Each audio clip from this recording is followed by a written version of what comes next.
Tempat-tempat seorang macam tu kita kena perhatikan. Sebab kadang-kadang pembunuh hutan ni dia suka duduk atau mengendap kita dekat kawasan-kawasan yang macam tu. Kita kena perhatikan.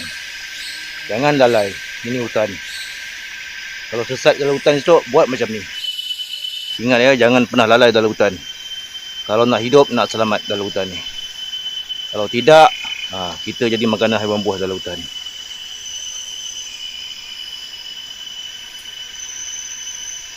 Lembah ni banyak bahaya. Pelajaran pertama ataupun perbuatan pertama yang perlu kita lakukan apabila kita mula melangkah ke dalam hutan, mesti dibuat pada pinggir hutan. Yang pertama, lepaskan segala lok pisau ataupun parang.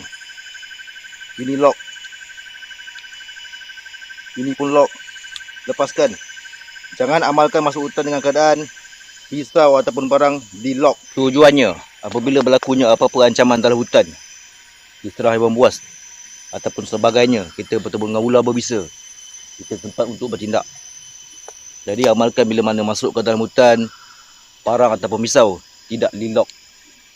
Bila mana kita lock, kita meletakkan diri kita dalam dimensi untuk terbunuh ataupun dibunuh serta-merta.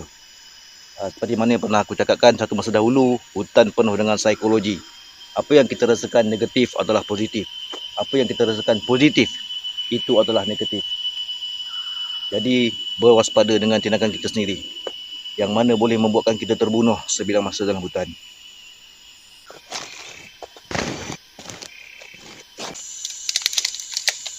Sambil kita melangkah, perhatikan lantai hutan. Jangan berjalan syok sendiri. Sebab kita risau kalau terdapat ancaman reptilia berbisa yang ada pada lantai hutan. Sebagai contoh, ular kapak bodoh. Warna ular kapak bodoh sangat sama dengan lantai hutan. Sangat sama-sama untuk kita lihat. Kalau terpijak, tiada maaf bagimu.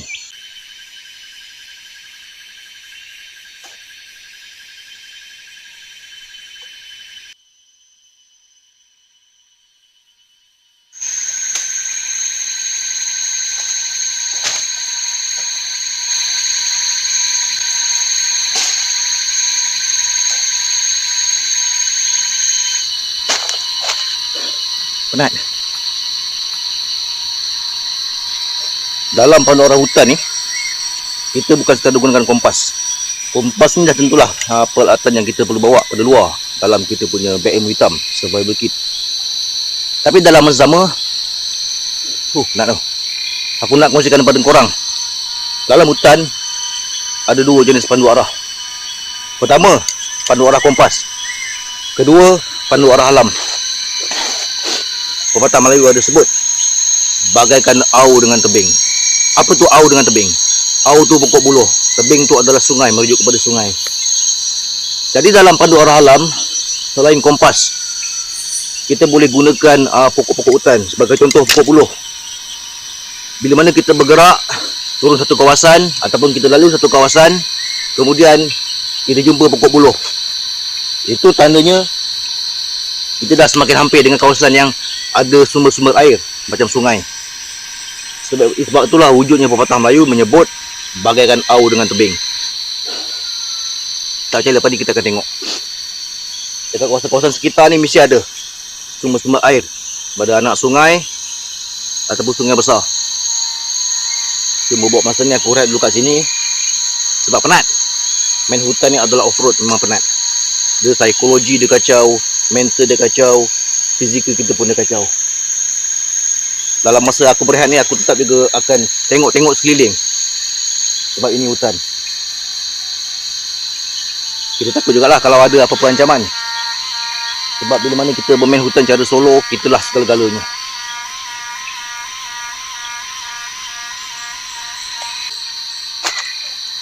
Jom, kita teruskan kita punya perjalanan.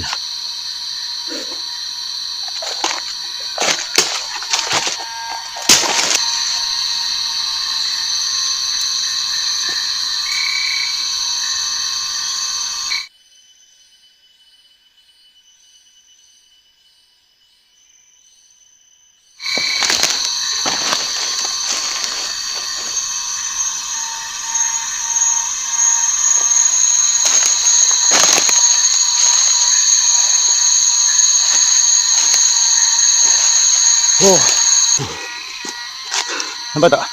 pokok buluh. Pokok buluh. Lepas itu sungai, air. Ini apa yang telah pun disebut-sebut oleh orang Melayu lama, bagaikan au dengan tebing. Pokok buluh dengan air. Ini kisah haiwan ni. Nak kenal ni. Ini kisah haiwan lalu ni. Daripada ada lain. Naknya. Nampak tu? Sungai. Geng, jumpa air. Salah satunya pandu arah hutan. Tengok pokok buluh. Pokok buluh ni dia ada makanan macam rebung. Tadi aku ada jumpa rebung tapi aku tak ambil lah. Malas. Sebab aku ada buat makanan sendiri ni. Lebih pada macam coklat-coklat dia. Sekarang kita carilah tempat-tempat yang sesuai untuk kita redah. Penat gila.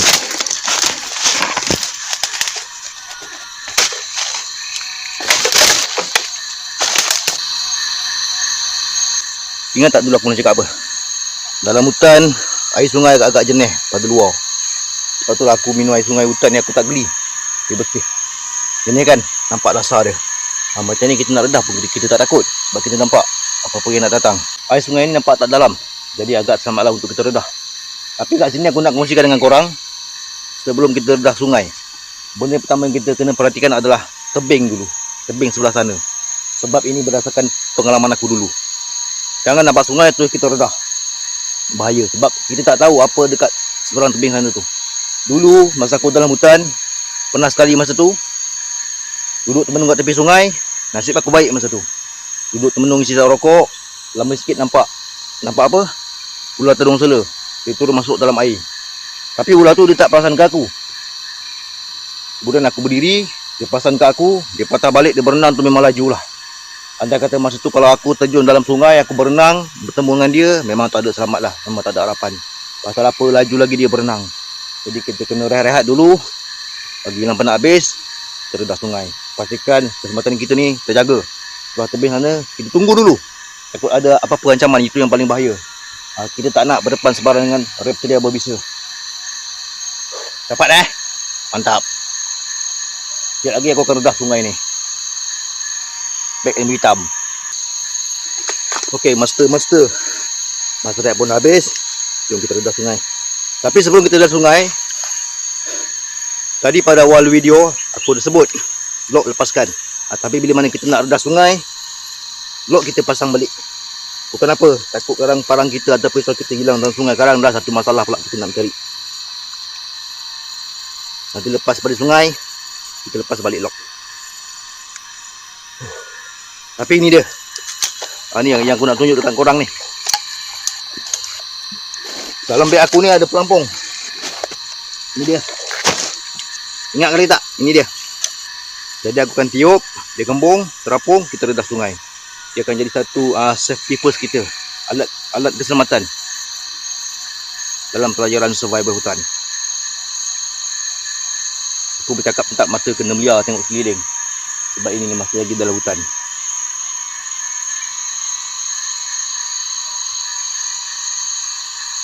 Macam tengok tadi. Korang tengok apa jadi pada beg ni. Aku tiup kat sini. Mula kita tarik lah. Tarik buka, tiup.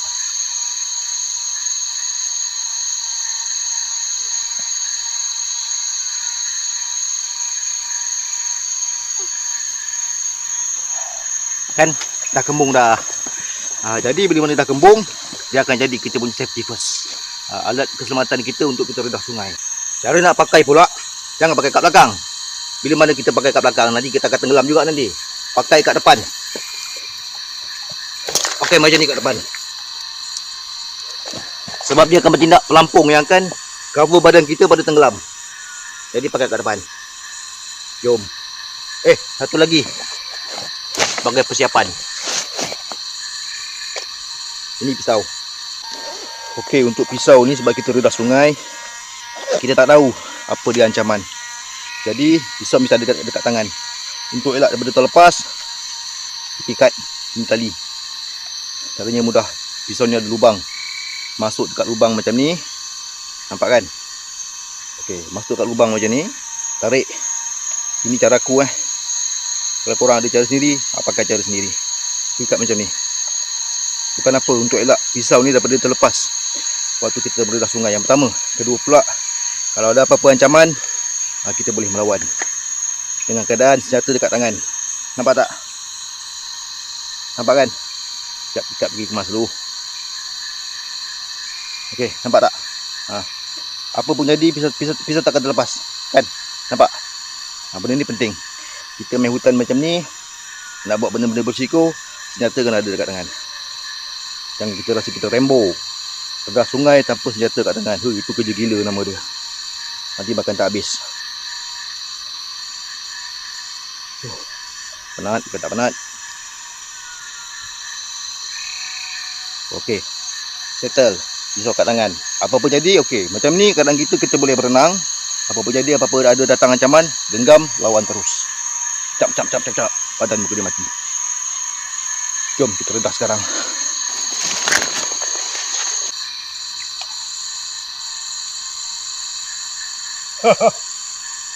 Dia macam masa dia. Seram juga. Jom kita terjun.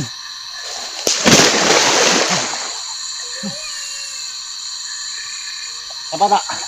Terapung.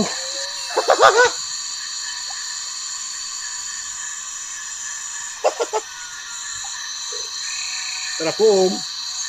Aku tak tipu kan? Kau kena buat macam ni nanti. Kan terapung.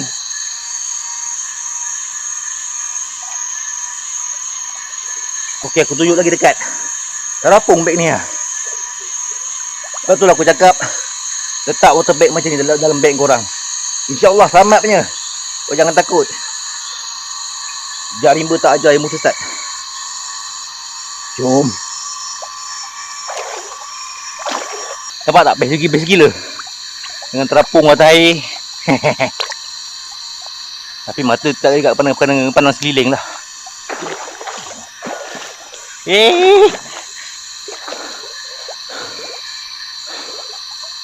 Nampaknya dah dekat tebing.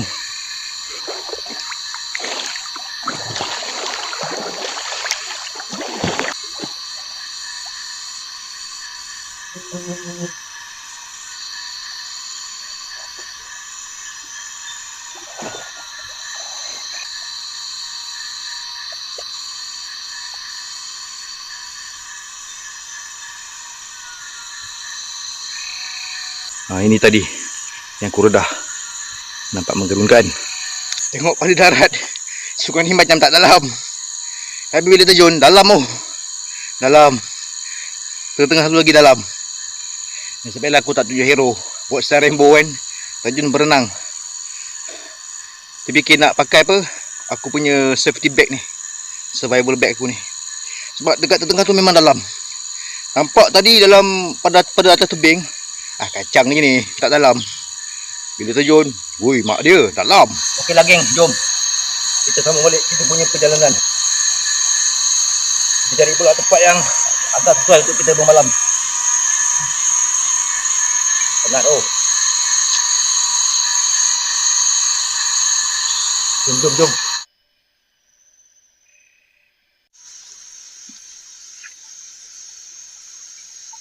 Bila mana kita bergerak dalam hutan, bukan sekadar lantai hutan yang perlu kita perhatikan untuk elak ular khasnya.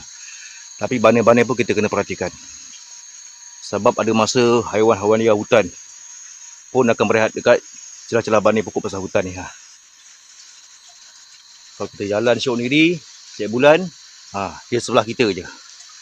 Jangan jalan syok di dalam hutan.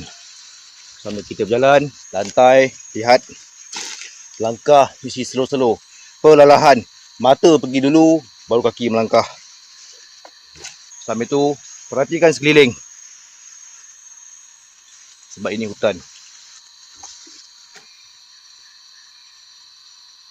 Kita tak nak berlakunya sebarang pertembungan antara kita dengan haiwan-haiwan buas dalam hutan. Sangat-sangat berisiko kalau kita lalai. Atas semua kena perhatikan. Takut ada ancaman harimau kumbang yang sedang mengintai kita pada atas pokok pasal hutan.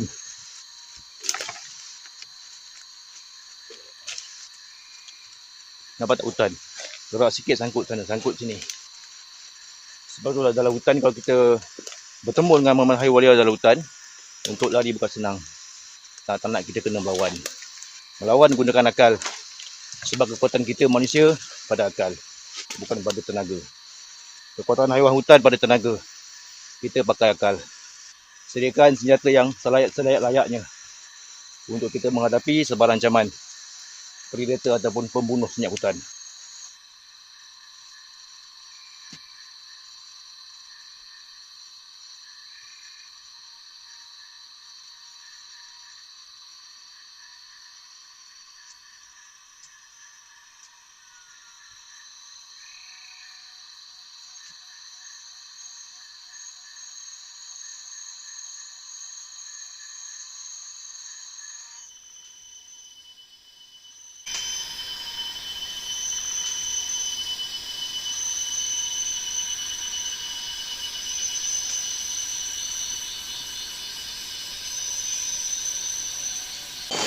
Kalau hutan ni, kau jangan berlari tau. Macam apa? Macam Man vs Wild tu. Itu semuanya pembohong. Pasal kalau kita berlari dalam hutan ni, nak bagi nampak gempak sikit, setiap bulan nanti, ular kat depan. Tak ular kapak, ular tedung sela. Nanya kita nanti. Dalam hutan ni jalan, relax. Slow-slow. Kalau tak ada benda kejar kita, jangan lari. Tapi dalam hutan, kalau ada benda-benda ancaman, kau nak lari bukan senang. Sebab apa? Muka bumi itu off-road. Sangat-sangat off-road. Tak ada deny.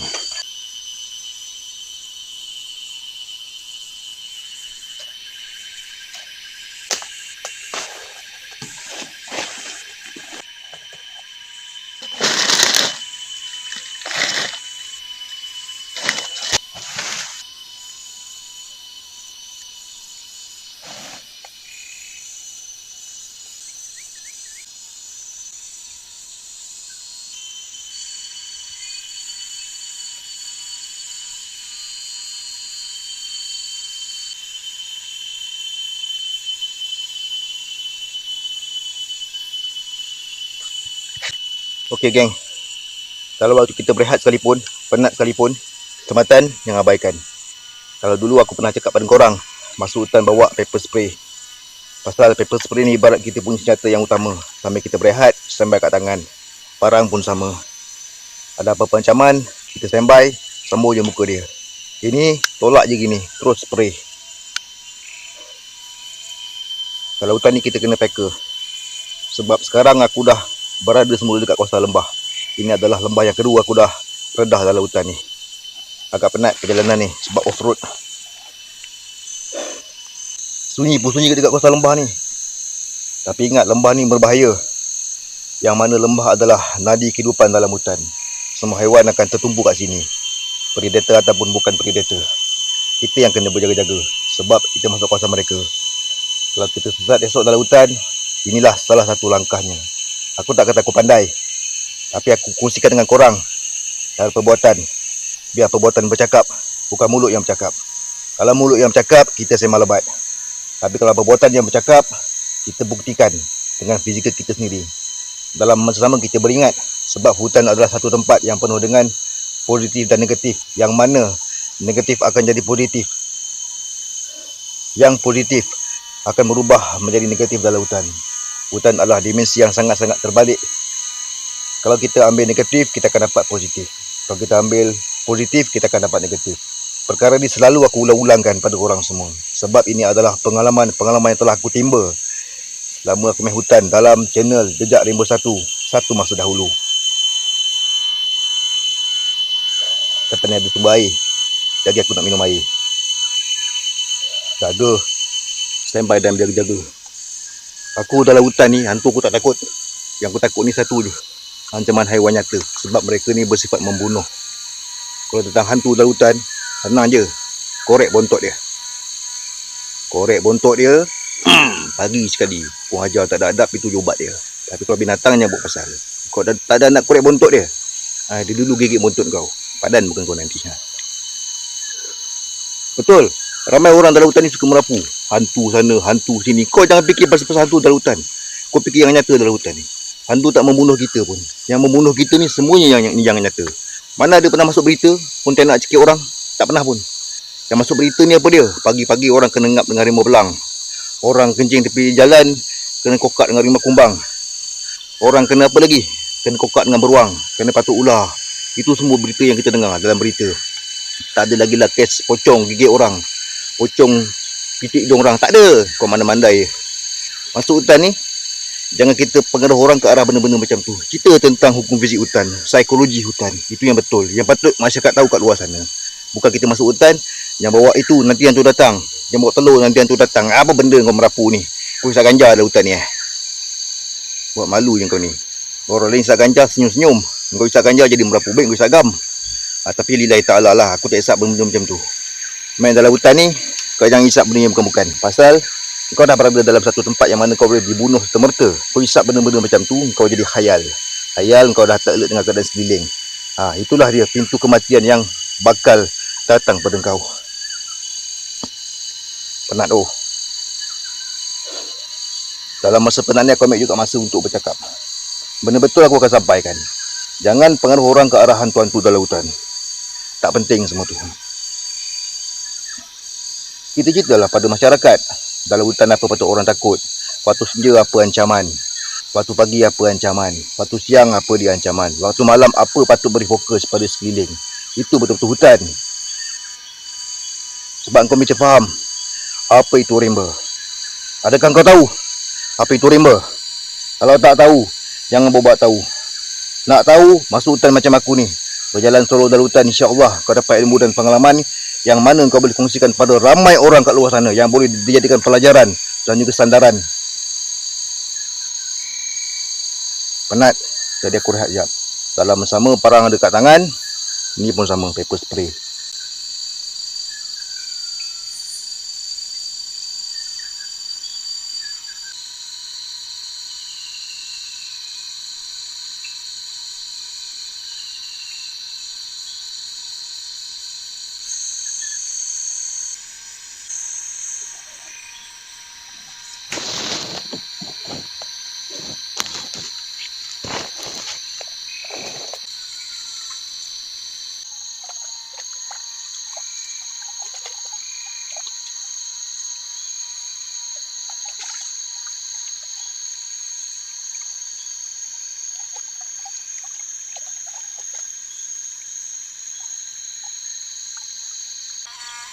Ingat tak geng, dulu aku pernah cakap apa?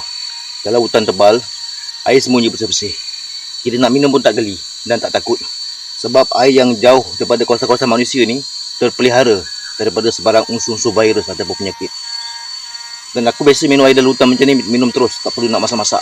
Setakat ni alhamdulillah, badan aku sihat sampai sekarang. Tapi hanya air dalam hutan tebal je yang aku berani amalkan. Hutan kampung jangan. Sebab risiko penyakit kecil tikus tu ada. Lembah ni agak tenang. Tapi dalam tenang ada bahaya. Ada perkara-perkara membunuh yang bakal berlaku di sini. Kalau kita ambil satu keputusan untuk berada terlalu lama di kawasan-kawasan lembah macam ni. Jom kita teruskan kita punya perjalanan. Sebab nampak hari macam nak hujan ni, nampak macam mendung-mendung cuaca ni. Kalau satu kita nak kenal tanda-tanda hari nak hujan dalam hutan, nyamuk semakin terasa. Sebab cuaca dah jadi makin lembap. Dalam hutan bila mana cuaca makin lembap, nyamuk akan jadi makin aktif. Lepas tu biasanya hujan akan turun. Tapi tengoklah lepas ni. InsyaAllah hujan mesti turun.